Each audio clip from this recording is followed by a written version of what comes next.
Victors of the first true console war, Nintendo well and truly annihilated Sega's Project Genesis, thanks to Mario, an outrageous Italian stereotype who nevertheless smashed the glass ceiling for superpowered plumbers around the world. Greetings YouTube human, it's a me, not important.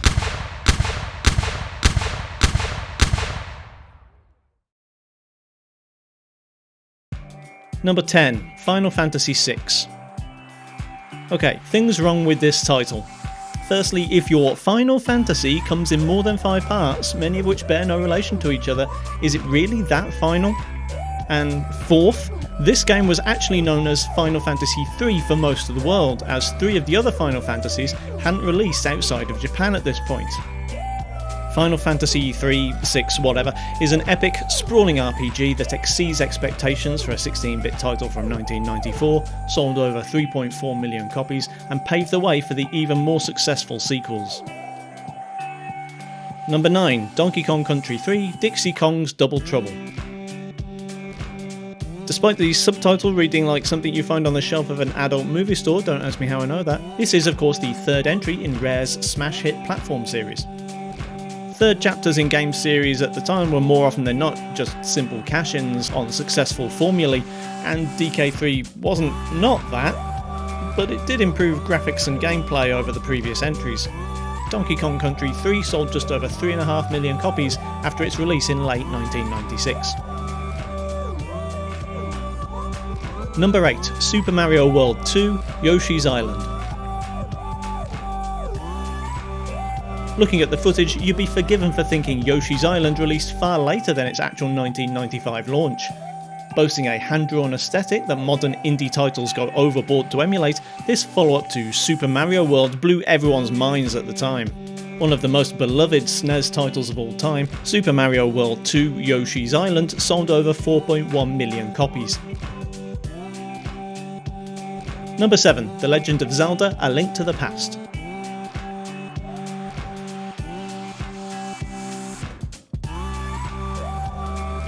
The first Zelda game to hit Super Nintendo was a landmark game in the series, and comes in pretty high on a lot of older gamers' top 10 games of all time lists. Expanding on its predecessor in both gameplay and story, the graphical leap in 1991 was like an HD remaster before HD was a thing. A Link to the Past sold just over 4.6 million units. Number 6, Donkey Kong Country 2, Diddy Kong's Quest.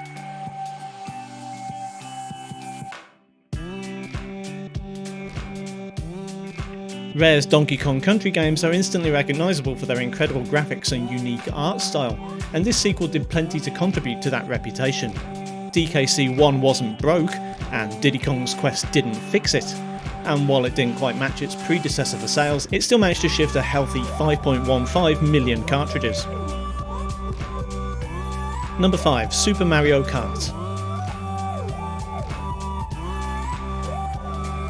Great series have to start somewhere, and the DNA of modern classics like Mario Kart Double Dash and Mario Kart 8 are visible here in this Mode 7 masterpiece. Games like Super Mario Kart helped establish Nintendo's reputation for fun competitive play, with 2-player split screen being one of the game's biggest selling points. This first title in the series scored 8.76 million sales since August 1992. Number 4, Donkey Kong Country.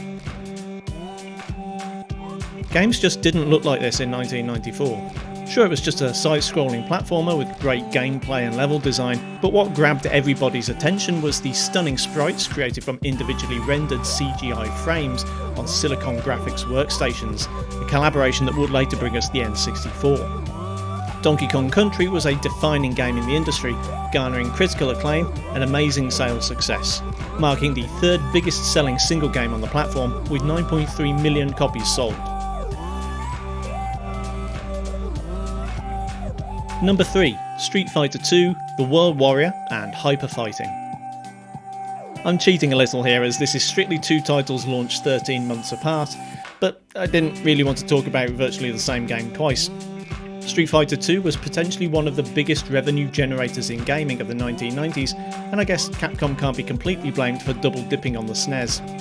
Street Fighter II's initial release on Super Nintendo sold 6.3 million copies, and Hyper Fighting added an extra 4.1 million to the tally, making a total of 10.4 million Street Fighter II cartridges sold on the platform. Number 2, Super Mario All-Stars. Yes, it's another kind of a cheat, but one of the biggest bargains in gaming history was the Super Mario All-Stars bundle, containing ports of 4 NES smash hit Mario games, including bringing both versions of Mario 2 to the world together for the first time. Why is that a cheat? Well, not so much that this is a bundle pack, but because it was bundled with Super Nintendo consoles, along with the original Super Mario World in 1994. This fact alone more than likely accounts for the All-Stars place as the second best selling game in Super Nintendo history, with over 10.5 million copies sold. Number 1, Super Mario World. If Super Mario All-Stars sales figures were pumped up by being bundled with consoles, then Super Mario World was practically overinflated. Released as a launch title in the US and Europe, this legendary platformer was a no-brainer release for Nintendo as a follow-up to some of the most successful games of all time. Bundling it in with the console was an inspired move that helped propel Super Mario World to 20.6 million lifetime unit sales, making it the best-selling game in Super Nintendo history.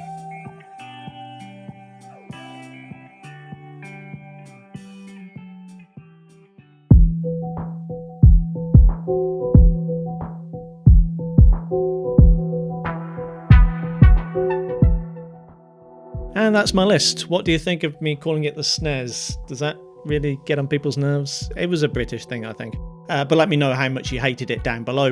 While you're down there, kindly do the usual YouTube things if you feel so inclined, and I'll see you next time.